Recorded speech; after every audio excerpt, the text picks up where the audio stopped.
Muskies in the St. Lawrence River are getting bigger, and anglers are starting to refuse the water. On the 8th of November 2022, a man near Clayton, New York pulled a muskellunge out of the St. Lawrence River that measured 135 centimeters. The longest muskie ever recorded on a line, anywhere on Earth. But the people who have watched this river for 30 years did not celebrate, because the same water that just produced the biggest muskie in the world is quietly running out of small ones. The fish are getting bigger, and some of the anglers who know them best have started backing away from the water. This is why. Start with what is actually down there, because most of the people who live along this river have no real picture of it. The muskellunge is the largest member of the pike family, and in the St. Lawrence, it is the closest thing the water has to a wolf. A big one runs past 50 pounds and stretches close to 5 feet. A long green shadow built like a torpedo, with its dorsal and anal fins set far back on the body, so the whole animal works like a drawn bowstring. It does not chase things down, it waits. It holds itself dead still against a weed edge or a sunken log, matched so exactly to the broken light that even a diver can pass within arm's reach and never register that the log has eyes. And when something swims into range, it uncoils in a single strike, a coil and spring lunge almost too fast for the human eye to follow, and the thing that was swimming is simply gone. Everything about the fish is tuned for that one instant. Its eyes sit high and forward for a locked binocular strike. Its body is mostly a long slab of white muscle wrapped around the spine, holding the energy of a coiled spring, so the first lunge needs no running start. It is built for one explosive strike, which is exactly why it can afford to spend most of its life doing nothing at all. Motionless, invisible, patient past the point a person could stand. A muskie will hold in a single spot for hours at a time, and the whole while, it is hunting. The stillness is the weapon. That is the animal the whole story turns on. So it is worth understanding exactly how it is built to do what it does. Open its mouth, and the reason for the reputation is right there. An adult muskie can carry more than 700 teeth, long curved canines set along the jaw for the first strike, meant to punch in and hold. Then hundreds of smaller needle teeth lining the roof of the mouth, and more of them set into the tongue itself, all of them angled backward, so that anything the fish seizes can only slide one direction, inward, toward the throat. There is no working loose once the mouth closes, and the teeth are only half of the machine. Run your eye along the underside of its lower jaw, and you find rows of open sensory pores, 6 to 9 on each side, that read the faintest change of pressure in the water around it. In murk, in low light, at the edge of dark, the muskie does not need to see a fish to know one is there. It feels it move first. It feels the shape of the panic before the panic knows it has been noticed. And what it does with all of that is eat, in a way that should change how you look at calm water. It takes mostly other fish, suckers, perch, ciscos, whatever the river is holding that season. But a muskie can swallow prey up to 2/3 of its own body length, and the big ones do not stop at fish.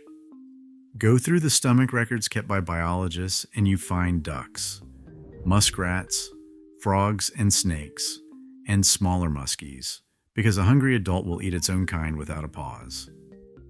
Ducklings crossing open water are simply food.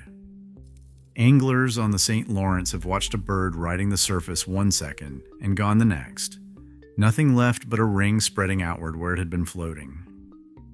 The old guides on this river have a name for the fish that does this. They call it the water wolf. Of all the words that have been used for this fish, that is the one that fits. Think about what that means for the smaller predators sharing the river. A 4-foot muskie does not recognize a 2-foot muskie as kin. It recognizes it as the right size.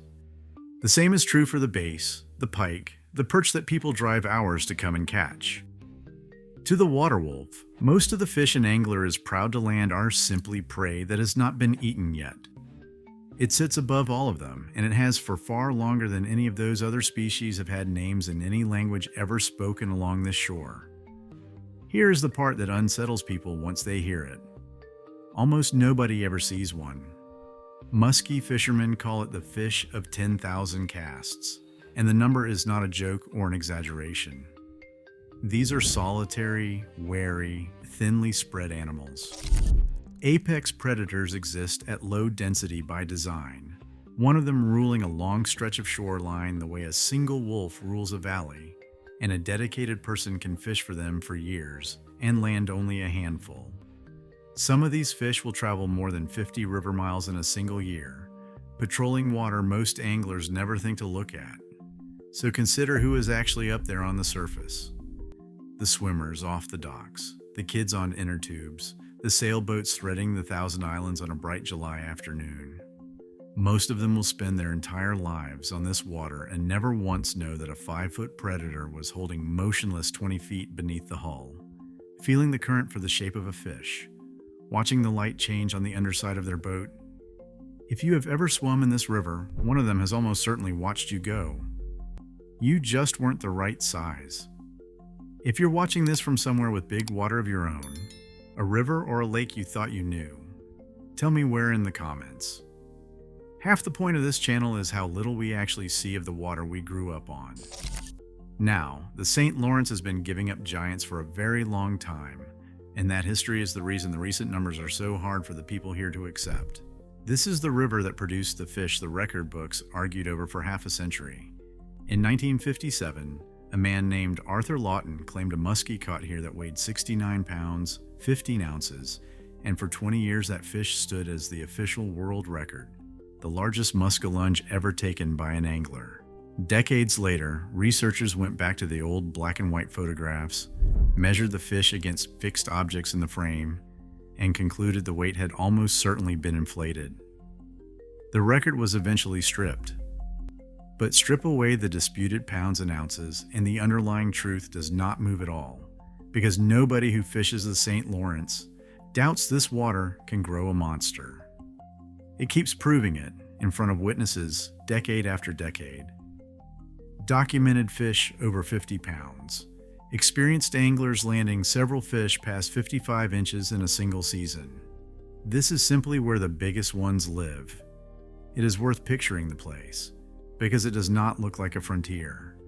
The upper St. Lawrence widens into the Thousand Islands, a maze of granite outcrops and summer cottages and channel markers, some of the most photographed, most heavily boated water in the Northeast. People come here to relax. They tie up at restaurants, they water ski, they fall asleep on the deck of a rented houseboat with an international shipping lane running right down the middle of the river. It is a settled, mapped, comfortable stretch of water. And it is exactly that kind of place, the tamest looking water you can imagine, that holds the largest freshwater ambush predator on the continent, waiting somewhere just out of sight beneath all of it. To understand why that matters, you have to understand how slowly one of these giants is actually made.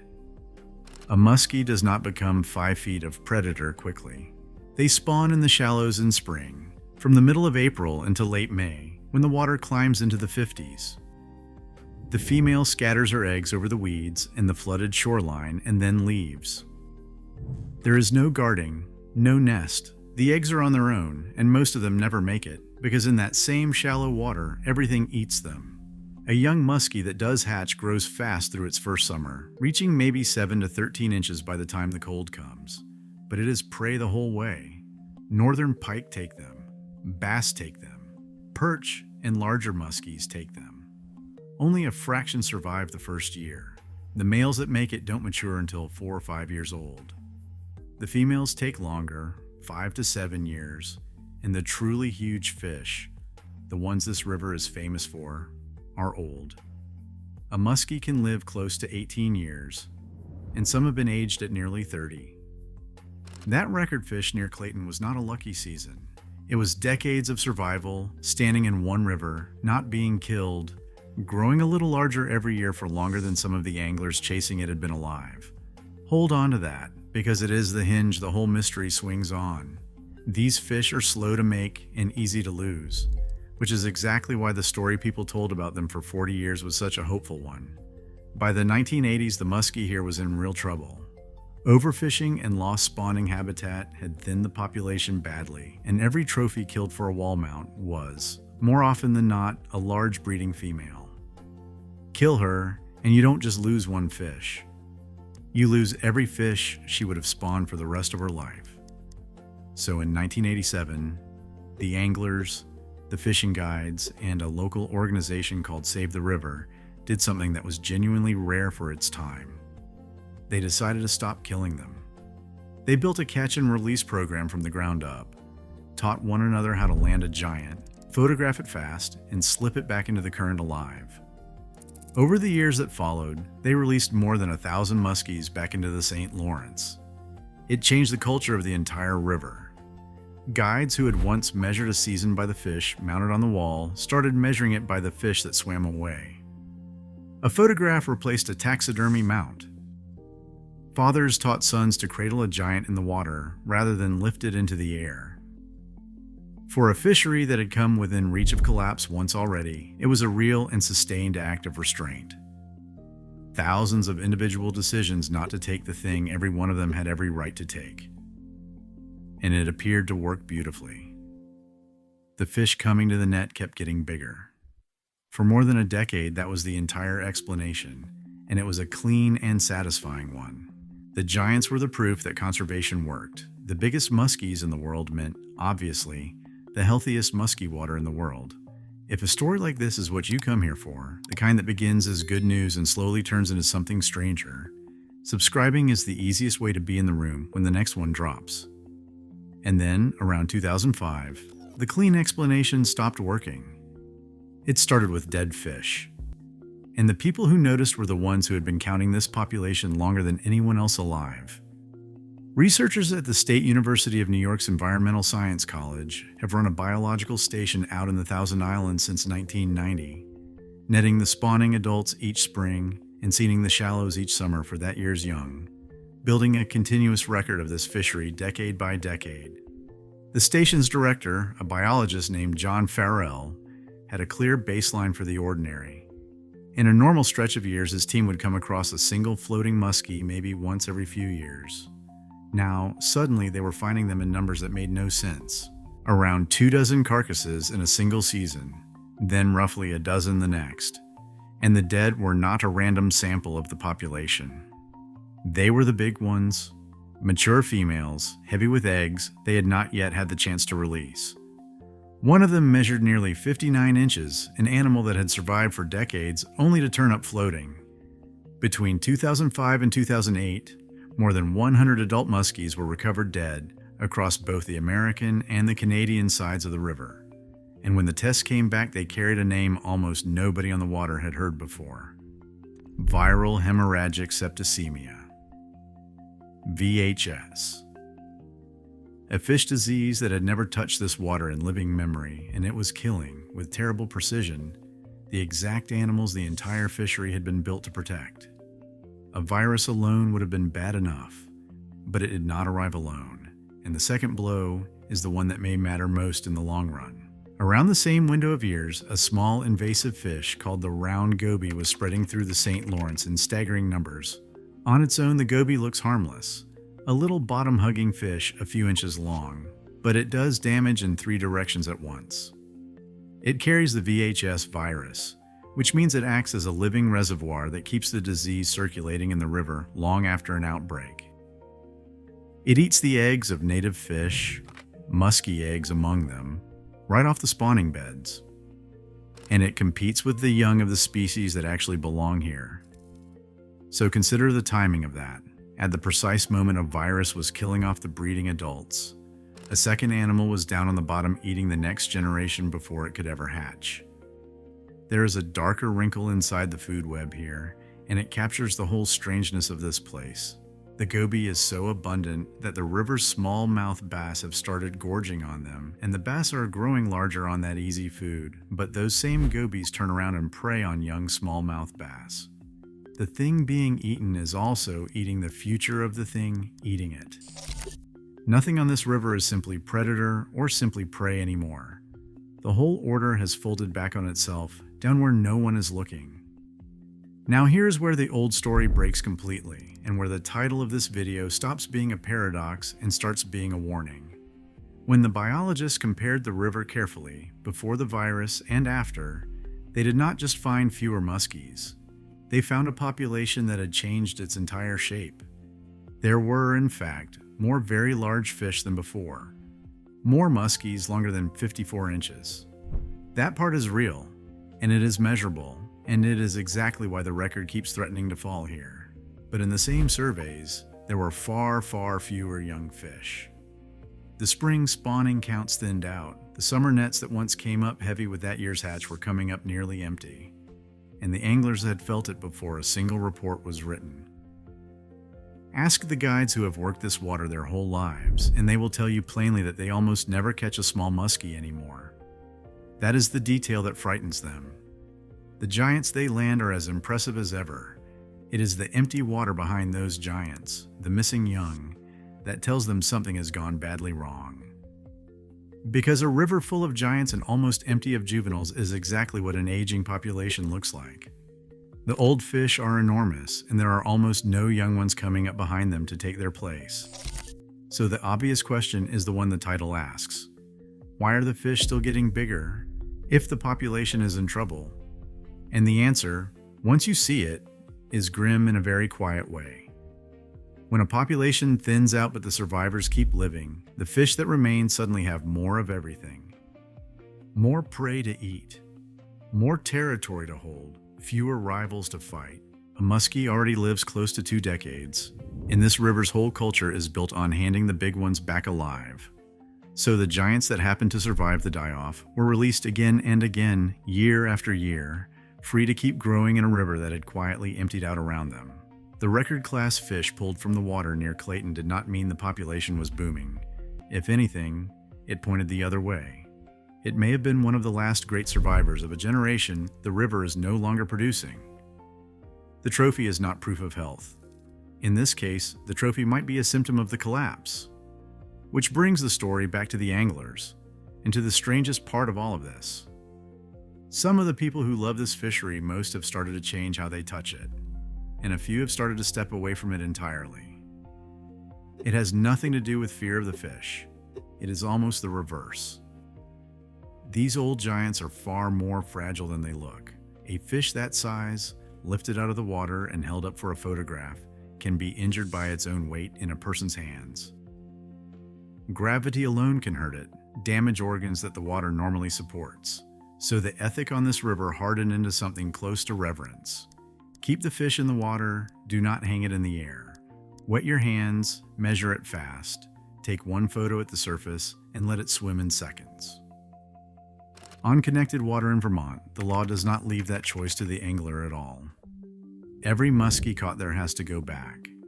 And beyond the handling, some guides who have chased these fish for 30 years have quietly stopped targeting the largest ones at all. They have done the same math the surveys confirmed. They know how few big females are left, and they would rather not risk being the last pair of hands ever laid on the last old female in the river. That is what refusing the water actually looks like on this river. It is a quiet kind of mourning, started early, for a fish that is not finished disappearing yet. So where does this end? Nobody can tell you for certain, and every honest possibility is uncomfortable. The first is that the damage is simply permanent. That VHS and the round goby together broke natural reproduction in the St. Lawrence for good, and that from here forward, every muskie in this river will have to be raised in a hatchery and released by hand. A wild fishery kept breathing on life support with no prospect of ever standing on its own again. The second possibility is slower and lonelier. That the giants age out one at a time, that the young never return in real numbers, and that a river once famous for the largest muskies on the continent thins toward a scattering of enormous ghosts, and then toward none, and no single generation of anglers ever sees the exact moment it tips. The third is the one the biologists are quietly working for. That the stocking holds. That a few wild fish are already spawning again. That the river is not dying at all but healing, on a timescale far longer than any one person's years on the water, too slow for a human lifetime to confirm. There is one real thread of that third possibility, and it is worth holding on to, even though it is thin. On connected water, biologists have pulled up young muskies they are fairly confident were never stocked. Fish that could only have come from wild spawning in a system where wild spawning was supposed to have failed. That counts for something. It is a small, stubborn signal that the river might not be finished. But everyone involved knows how fragile that signal is and how easily it could still go dark. What the agencies will actually say, on the record, is careful and bleak. New York's own biologists describe the St. Lawrence muskellunge population as remaining at a very low and concerning level. They do not know if it is self-sustaining. They do not know if stocking alone can carry it. They do not know whether the goby and the virus have altered this river permanently, or only for a generation. The river is managed jointly, across the border, by an international working group of American and Canadian biologists who have spent years trying to identify which spawning and nursery sites still function and stocking young fish into the ones that might. It is painstaking, unglamorous work, done mostly out of public view, and not one of the people doing it will promise you it is enough. They are trying to buy the population time. Whether time is the thing it actually needs, or whether the river itself has already changed too much to hold what it once held, is the question none of them can answer yet.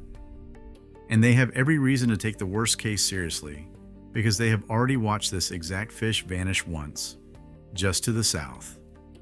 On Lake Champlain, the only water in all of New England where the muskellunge is truly native, the fish was written about by naturalists going back to the 17 and 1800s. A Vermont naturalist named Zadock Thompson recorded it there generations ago. An almost mythical large fish, present in the lake but very difficult to catch. It was part of that water before the country around it existed. Then, in the late 1970s, a chemical spill on the Muskellunge River wiped out the last naturally reproducing population, and the native Champlain muskie was simply gone. Erased in a single season. Everything swimming in that basin now descends from fish that people chose to put back. More than 50,000 young muskies stocked by hand over the years, in a long and patient effort to rebuild what pollution destroyed almost overnight. And when biologists test the handful of muskies caught in the basin today, the DNA comes back hatchery. Not one of them carries the line of the original native Champlain fish. That strain is gone completely. What lives there now is a careful human copy of what used to live there on its own. That is the cautionary tale sitting one watershed away from the St. Lawrence. A musky fishery can look permanent and ancient and untouchable, right up until the season it simply is not there anymore. So here's what this is really about. And it was never truly about a mouthful of teeth. The muskie is not the danger in this story. The muskie is the oldest resident of this water. The apex predator that was here, holding against the current, before there was a shipping channel down the middle of the river or a border drawn across it, before a single one of the towns along the shore had a name. It never agreed to be a trophy. It never agreed to be counted, or stalked, or saved, or grieved. It only ever did the one thing it has always done, which is wait, in the green light under the weed line, for something to swim too close. And it is still there. Right now, off Clayton, a 5-foot female is holding motionless over a drowned log, older than most of the boats crossing above her. Out in the deeper water toward the Canadian shore, another one drifts along a rock edge in the cold, reading the current for the shape of a fish. And down in Muskellunge Bay, a young muskie that no human being raised is finding its way through its first winter. They are not gone. They are fewer than they were, and larger than they were, and quieter than they have ever been. The river looks calm from the surface. It always has. That was always the trick of it. And underneath, in the dark below the light, the water wolf is doing the only thing it has ever known how to do. It is waiting. If this was your kind of story, the one already waiting on your screen is one YouTube thinks you'll want next.